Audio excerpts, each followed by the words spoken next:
Mamukasei muri yeZimbabwe tinokuchingamidzai zvekare kune chimwe chirongwa panopa Facebook Secrets and Confessions kuri seiko sekwamungava muri kumativi mana enyika.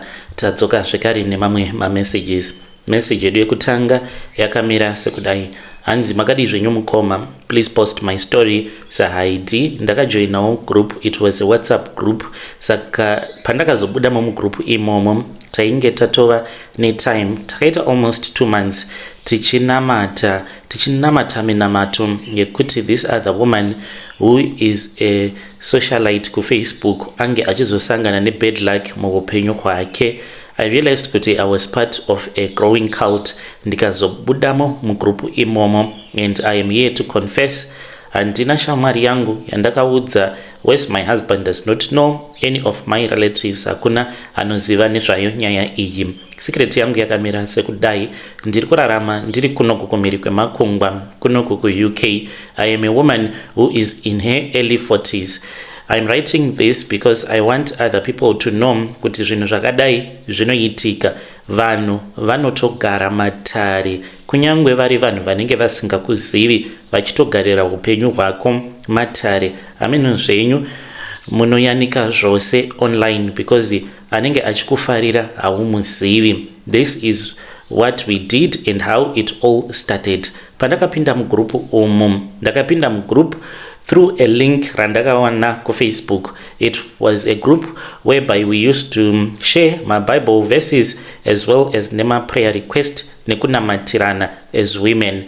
As things were moving in that group, admin aipota achitiudza kuti endai muno like a video running ku Facebook, taibva tachizomhanya, then we would follow and we would like. Saka taiwanzo kufollowa vanhu avo vaifarirwa na admin wedu. We then saw kuti there was a pattern. Painge paine umwe mukadzi watainge tichinzi tinofana kuti tinge tichivenga tose, saka taiti kana kuri kunzi akanzi anenge aita live taimhanya tonojoina totanga kutuka vanhu na iye mucomment tichishandisa maghost account. Taigara tichigadzira maghost account akasiyana siyana kuti kana kabloka ghost account rimwe unodzoka zvekare uine rimwe ghost account. So zvose izvi zvatainge tichiitiswa, I did not even know kuti that is what it means to be part of a cult. Takabva tachizonzi taifanira kuti tinge tichizomuvenga mukadzi iyeye because she was a bitter woman, and at that time we truly believed kuti she was a bitter woman who was making Facebook to be dangerous for everyone. Isu tainge tichisupporta wedu wataiti akanyarara. I don't even know if she knew kuti this was what people were doing in the background. Ava vainge vari maadmin vaingozvigadzirirawo magrupu avo, vanhu vachitoita mastrategies ekuti how can we make sure kuti this bitter woman anosara asina chinhu ende tinomudonhedza kusvika apera asisina kana support. So mugrupu umu tainge takanzi we are going to be anti-her. That was going to be the whole purpose of that group. Zvekusenderana ma prayer request zvekare nema Bible verses zvaiitwa, but the main purpose of that group was to be anti against that woman. Saka taikurudzirwa kunotora ma pictures ake ku Facebook, kutora ma screenshot ema post ake. Vanhu vaitoita ma analysis of everything, tichitoita makuhwa pamusoro pake, tichikurudzirana kuita gather information. Saka kunenge kuine dzimwe hama dzimwe dzaunenge wakambotaura nadzo, then dzinochengeta angava ari ma screenshot kana kuti ma audio ezvinhu zvinenge zvichikunetsa mu life mako. Ndiwo mamwe ma audios awo aizotanga kucirculate muma groups medu tichiseka. Slowly that group it changed. It was more like a satanic group revaroi, because taitonamata, taiva nenguva dzekutoti taitonamata kuti ange achisangana nema bad luck. Like honestly mukoma, who does that? Kumunhu usingazivi, handina ukama naye, she does not know me, hatisati takambosangana. But I then found myself ndava kuti pandinenge ndichinamata paya ndobva anotaura zvekare kuti ningi uya Mwari, life needs to humble her. Anofungidzira kuti she is perfect, you must teach her a lesson. Those were like dangerous prayers dzatainge tava kudzidziswa kuti tinge tichinamata. The strange thing was that takatanga kuzoudzwa kuti mapictures ake kune vanenge vachigona kumaprinta mapictures iwawo woenda wonomakanda kumakuva. Yo, that was the most scariest part for me. Ndikati, these ones, they are too scary. Zvinenge zvavane satanism mukati, but variko vaitozviita. Pane umwe mukadzi yokuSouth Africa, I remember that woman, iye pabasa paainge achishanda as a maid, aishanda padhuze nekusimetri. Nerimwe zuva akatoita video call, it was a group call, ndokubva atoenda kumakuva akanosiya mapictures emukadzi iyeye kumakuva, vanhu vachitonamatira for bad luck. We would laugh each and every time kana tikanzwa zvichinzi she is in a relationship. That relationship, before it would even go anywhere, handiti zvinhu zvinenge zviri papublic. So we would pray for that relationship to fail. Kana akazorambana kana kurambwa nemurume wacho, we would laugh. Tine nguva dzekuti tainamata tichinamatira kuti nhamo inge ichipinda mumba make. I still remember this other prayer that I did. That prayer yakandirovesa nehana. Ndaiwanzo kuti kana ndonamata, ndainamata chinyararire murume wangu asingazozvinzwe kuti ndiri kuti kudii. Mumwoyo mangu ndakanamata ndichiti mumba make amufanire kuti munge muchiwanikwa bete, nekuti munenge musina kana chikafu kana mapete anofanira kusvika pakutiza mumba make, ngamupinde nzara. Ndominamato imwe yandaiita. We would pray for embarrassment, kuti arware aite losses in life. I participated, to be honest, and taitova nenguva dzekuti tainzi kana tikanzi tinge tichinamata zviya, then tose at the same time tova tanzi you have to type amen. Why we did it, I really do not know. Maybe tainge takatoiswa muhari, who knows. Maybe it was just jealousy yekuti iye her life was moving very well. I really do not know, but it was a cult. And I don't think kuti ma socialite vanotozviziva kuti they have so much influence zvekuti they can even influence people to end up creating ma fan groups akadai to pray against their enemies. In November last year, ndainge ndava kungogara ndine negative energy at all the times. Ndainge ndava munhu ainge ava kungogara aine hasha online, just being angry at everyone for no reason. Ndainge ndava very judgmental and ndiri munhu ane hasha and being negative in each and everything that I will do. One night I asked myself a hard question. Why am I investing my energy into destroying someone that I don't even know personally? Okay, iye munhu wacho watinosapota, watiri kunamatira kuti muhondo dzake dzaari kurwa nemukadzi uyu ange achizokunda. Does she even know about us? Probably she does not even know kuti ndine mafans angu avo ari kupota achidownloada mapictures vachinonoisa kumakuva. They are praying, somewhere even fasting, kuti uyu mukadzi uyu ange achizonyadziswa, anyare, asangane nema bad luck. When I asked myself that question, truly speaking, the question, it changed everything. November last year, ndakangobuda mugroup quietly, handina munhu wandakamboudza. After that, pane vamwe vakazoya kuinbox kwangu vakati ko chichaitika. I just felt okay.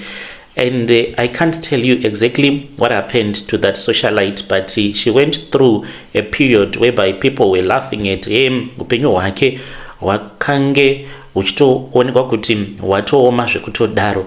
But I just want to give people advice kuti out there kune vamwe vanhu vanopinda nemoyo, and vamwe vanoti kana vapinda nemoyo they can even reach that extent yekuti munhu anokuendera kumakuva agonosiya mapictures ako kumakuva. All that I can say, if you are a public person, please be careful. Not everyone clapping for you, is happy for you. Not everyone who is liking you, watching you, wants you to do well in life. Kune vamwe vanenge vakatomirira ende vachitonamatira for your downfall. Taitova nemamwe machats ekudharadhara ekuti ndaiti kana ndikamatarisa aitumidzirwa mumagroups ndobva ndati is it necessary. Mamwe machats aikwanisa kutumidzira angava ari mafans ake vachitaura naye when she was going through a rough period. Saka vanhu vaichengeta mascreenshots vobva vachizotanga kumatumidzira mumagroups pretending as if they wanted to help her, but vachida kungoita gather information yekuti upenyu hwake hwaoma kusvika palevel ripi. Vedare ndo message iyo yandakatumidzirwa ichibva kuna vahanzvadzi vedu. Zvakangooma hazvo vedu we. Vakanyora ivo vachiti mukoma iko zvinozvi I am used kushandisa a ghost account and chakwanise kutoshandisa my real profile. Hanzi ndatojaira kushandisa ma ghost account. Strange things indeed they do happen in this world. Zviriko here zvinhu zvakadai? Makambojoinawo ma groups akadaro here, ma fan groups ekuti munosvika pakupfurirana kuti munge muchiita dig out bad information about munhu wamunenge makavenga, kumunamatira zvekare kokuzoendesa mapictures kumakuva. Yo zvakangooma hazvo vedu we. Ngatitaurei navo mucomment section. Regedzai tibva taenda panyedu inotevera. Nyedu inotevera yakamira sekudaiso. Hanzi mukoma makadii zvenyu, please post for me sa ID. Ininiwo ndine tight rangu iro randakatenga apo pandainge ndiri kuzimu ndikaenda naro kun'anga sezvandainge ndakaudzwa nevamwe sekuru avo vandakasangana navo online. Saka taiti iroro ndere blue ndinoripfeka apo pandinenge ndiri patouchline. Miko dzacho ndedzekuti handifanire kuti ndinge ndichizonaiwa nemvura, handifanire kuti ndinge ndichizoriwacha ndiri munomu muSouth Africa. Kana rikangogara ratoteswa nemvura yemuSouth Africa zvinenge zvatoendwa zvatodhakwa, ndinenge ndava kusakwanisa kuti ndinge ndichizoramba ndichibata macustomers semabatiro awo andinomaita. Ndiri kugara kunoku kuCape Town. I am aged 32 years old. Saka nyaya yandiunza pano isecret yandinayo, uye zvekare ndikuda kukuudzai zvazvakashatira izvi zvekuti unonopiwa mushonga wekuti business rako ringe richifamba zvakanaka. Ndinoitawo zvekutengesa muviri wangu. I do sell my body to survive, and zvekushanda hazvina kumbogara zviri mandiri. Pandakauya kunoku kuSouth Africa mukoma ndaitozviziva kuti ndo basa randiri kuda kuti ndinge ndichizoita. Ndaitarisirawo kuti ndichazoroorwa nemuSouth African ane mari, then ndobva ndachizoita madocu emunomu and ndinenge ndingori housewife nerunako rwangu, but things did not work out. Ndakambogara nemuNigerian but he did not give me dignity. Aigara achingondirova, achindishungurudza, achindihurira, and then I returned back to the streets. Inini kuti ndichapinda marriage andioni. I just feel as if I belong to the streets. Kubva ndichiri kuzimu apo pandakabva kumusha ndatorwa navatete vangu ndikatanga kushanda as a maid muHarare. Amai vandainge ndichishandira vakatotaura vakati uyu ane nungo, hatimbofita akagarisana, because the night patakasvikapo pamba apo pandainge ndava kushanda ndakati ndakaneta, vakanditi chenda kuunorara. Mangwana acho ndigomuka hangu kuma10 apa it was supposed to be day rekuti ndinenge ndiri painterview, na10 ndichimuka zvangu sezvandainge ndakajaira pandainge ndichiri kumusha. Amai vanguko ndivo vakandikanganisa because vaingoti mwana wangu akanaka, acharoorwa nemurume ane mari. Vainge vasingadi kundiona ndichiita mabasa anorema. Saka kwedu kwatinobva kunoitwa zvechikorokoza. Saka ndakatanga kuita zvekutengesa muviri wangu ndiri form 3 ndikabva ndachizoita pamuviri. Kana baba vacho handitovazivi because ndaidanana nevarume vakawanda at the same time. Saka zvainge zvitongoriwo mandiri. Vabereki vangu vakazoita kuti ndinge ndichibva kumusha because vainge vachiona kuti zvandiri kuita zvokutengesa muviri wangu ndaikwanisa kuzogumisidzira maybe ndava nechirwere, ndokubva vachizotaura navatete vainge vachigara muHarare vakanditsvakira basa vakandiwanira basa, ndokubva ndachizotanga kushanda. But ipapo handina kuda kuzoramba ndichishanda samaid, ndakatanga kurara nababa vepamba pandainge ndichishanda ndichitsvaka kudzingwa. After tazobatwa tiri tose ndikabva ndachizodzingwa namadam boss vangu, ndakatofara ndikati ndo zvandanga ndichida. Ndakamboramba ndichidanana nemurume wavo ndichingomushandisa kuti ndinge ndichiwana pamwe pekugara. Ndikazotanga kugara nevamwewo vasikana vaita zvokutengesa miviri yavo. Ndaiwanzo kutengesa muviri wangu kuna 4th kana kuti kuma avenues ndokwandaiwanzo kutengesa muviri wangu. Sezvo ndainge ndichiri wezera rechidiki ndaidiwa zvisingaiti nevarume, so vaingoti anenge auya achitsvaka musikana kana kuti mukadzi wekurara naye vaiwanzo kusarudza ini because I was still very young. Ndaifanira kunge ndiri form 4 ipapo, but ndainge ndava kutozvitengesa muviri wangu. Ndakatombogara neumwe murume ndikamudyira mari kwava kubva ndachizouya kunoku kuJoni. Ndichiuya kunoku ndikagara nemuNigerian uyo wandakatanga kushandira ndichifungidzira kuti zvichanaka, but that guy he was very abusive. Ndikabva ndachizotiza ndikabva kuJoburg ndikazoya kunoku kuCape Town after ndatanga kutaura neumwe musikana wandainge ndakamboshanda naye kuma avenues. Akandiudza kuti ari kugara muCape Town, akandiudza kuti business was very good muCape Town. Saka pandakaona kuti zvose zvainge zvakarongeka ndikatanga kugarawo kunoku. So what I then discovered was that kunoku South Africa kune competition yakanyanyisa, munenge muchikompita nemaKhaladi, maXhosa, maZimbabweni, vanhu vanobva kunyika dzakasiyana siyana. So the competition was really tough. Kunaka kuya kwandaizviudza kuti ndakanaka akunoku ndakazosangana manje nevakanaka, especially maKhaladi awa vanodiwa zvisingaiti nevarume. So ndaikwanisa kutadza kana kubata 300 per day. Ndikaona kuti hazvisi kumbomeka sense. Ndakazoti ndaenda kumba uri musi weChristmas ndakaenda ndikanoshanyira imwe n'anga iyo yaimbopota ichitipa mushonga wataishandisa kugeza kusikarudzi kwedu kuitira kuti varume vasazokusema. Kunyangwe munhu achitozviziva kuti munhu akamira patouchline uyu anokwanisa kunge abva mukurara nevarume vakawanda, but akakutarisa zvose izvozvo anoregedza kuita basa nazvo, anenge achingokuona wakamunakira. So ndo mushonga wataishandisa. Pandakaendako kuna sekuru vekundibatsira vakabva vanditi ndoda kuti unge uchitenga chipfeko chemukati, penti or skin tight, sarudza chaunoda. Ndakabva ndachizoenda kushop ndikanotenga skin tight yangu yeblue original one. So vakabva vachizoigadzira, vakatombogara nayo skin tight iyoyo kumba kwavo. Vakanditi kana wodzokera kuJoni unofanira kuti unge uchizodarika uchiitora. Saka ndakazoenda kumba kwavo ndikabva ndaipfeka, vakanditarisa, vane zvavakazora pasikarudzi yangu.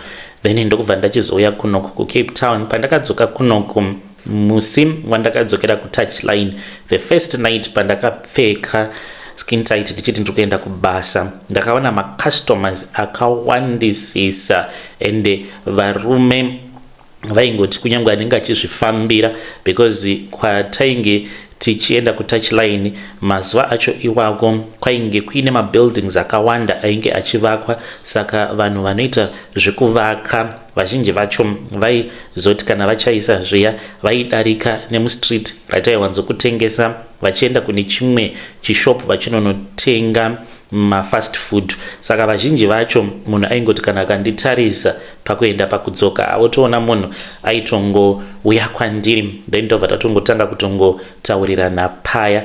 So even vanhu vemotikari vaitongouya vachindipika up. Chakandinetsa ndechikuti munhu wose uyo akandikecha that night aikumbira mafone numbers angu. Ndakakechwa nevarume 20 ndakasvika pakunzwa kuti zvanhasi nyama dzangu dzaneta manje. Then ndokubva ndachizoenda kumba. On that day ndakabata mari yaisvika kuma 5,000 something on one night. Izvi zvakaitika for nearly 10 days. Ndakaunganidza mari ndikabva ndachizotenga stand yangu ndakaitenga within 1 month nemari iyo yandainge ndichiwana yakawandisa.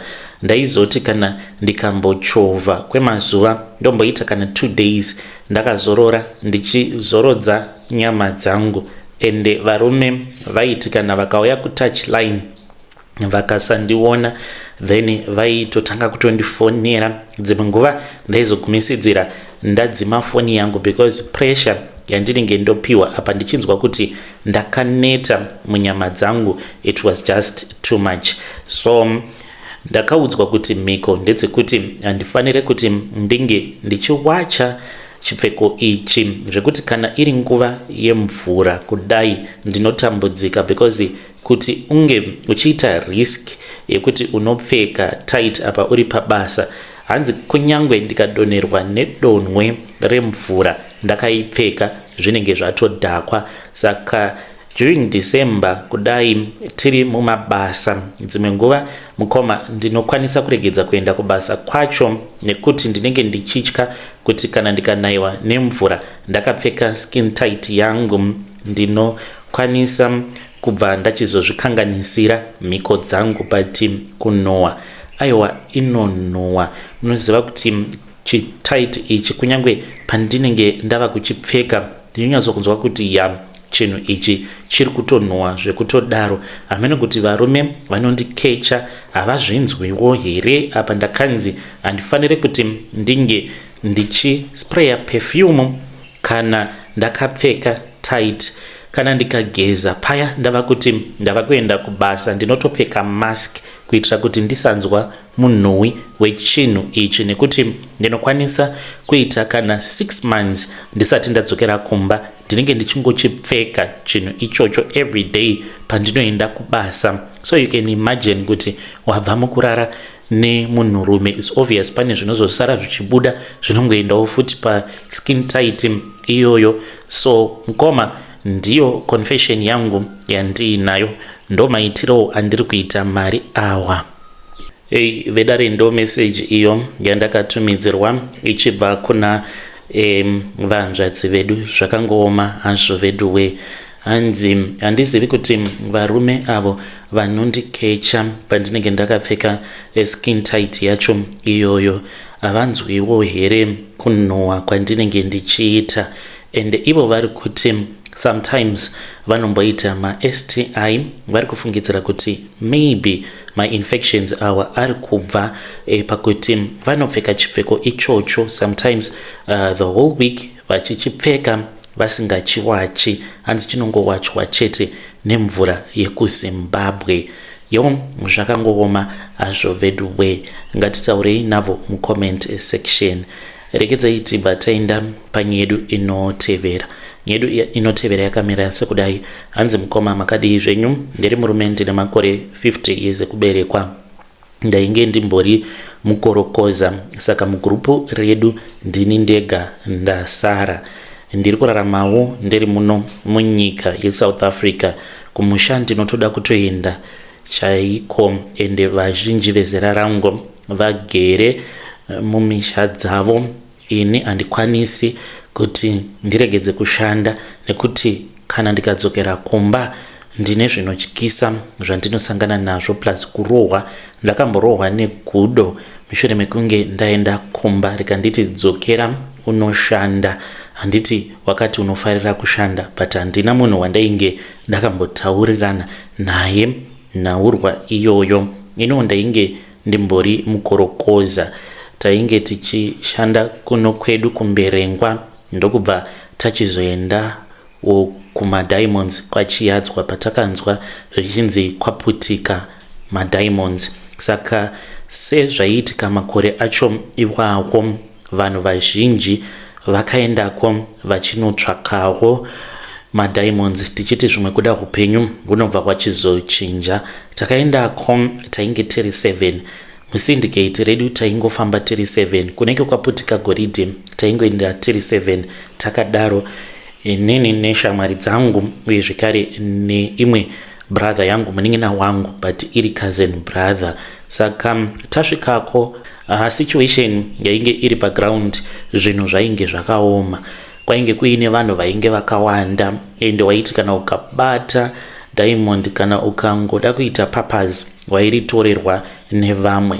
Saka patakaread situation tikabva tachizogara pasi tikati isusu zvekuswera tichitsvakana nemadiamonds hatichaiti izvozvo. Tava kuita yatakamboita kukwekwe, because patakaenda kukwekwe tainge tava kutorarama semaguma-guma, taibira avo vanenge vabata goridhe ravo, ndiro rataitora tobva tatengesa isusu, kana kuti mabhaya taitobata mabhaya totovatorera mari, but kuuraya tainge tisina kumbogara takauraya. Saka patainge tiri kwaChiyadzwa takangoona situation tikati but vanhu vakawanda vari kungoita zvekungobira vamwe. Saka isusu pano tava kutongogadzira chisyndicate chedu. Taigara musango, dzimwe nguva taikwanisa kugara musango tiri kure nevamwe kwemazuva nemazuva, tichingopota tichingodongorera. Watainge tasangana naye musango taimutorera mari, foni, vamwe ndivo vataitorera zvinhu zvavanenge vachienda nazvo kunotengesera vanhu vanenge vachikorokoza. Saka ndo chikafu icho chataizonoviga, mungava muri mubako, chataizopota tichidya, ende taingofamba usiku most of the times. Kana ari masikati taingogara takahwanda. Saka nerimwe zuva takatoenda kwainge kuchishanda vanhu, ndopatakabva tachizoona umwe muchinda akangonhonga dombo ndokubva ariti muhomwe akatarisa, ndokubva achizobva pane vamwe. Takangotarisana nevamwe vangu tikabva tachizotanga kumutevera, nekuti takatoziva kutoti munhu uyu abata dombo rine mari, anonga madiamond. Takabva tachizotanga kumutevera. Saka patakati tamubata takatanga kunetsana naye, ndokubva achizorohwa nesando. Akarohwa nesando neumwe uyo watainge tiinaye, akazotanga kufa, akaita zvekuzviuraya. Akamurova nesando musoro wake ukatsemuka. Ndokubva tachizomusecha tikaona kuti ainge aine matombo maviri ainge anhonga. Takabva tachizomudhonzera kuseri kwechimwe chikwenzi. Saka umwe mudhara watainge tiinaye aita zvechivanhu, akabva achizoburitsa bakatwa, ndokubva achizoti varume, munhu uyu tatouraya ende tofanira kuti tinge tichimusiya pano, but zvatamuuraya kudai tofanira kuti tinge tichizonwa ropa rake, nekuti kana tikasanwa ropa rake kana kudya matumbu ake, mweya wengozi uchazotanga kutiteverera.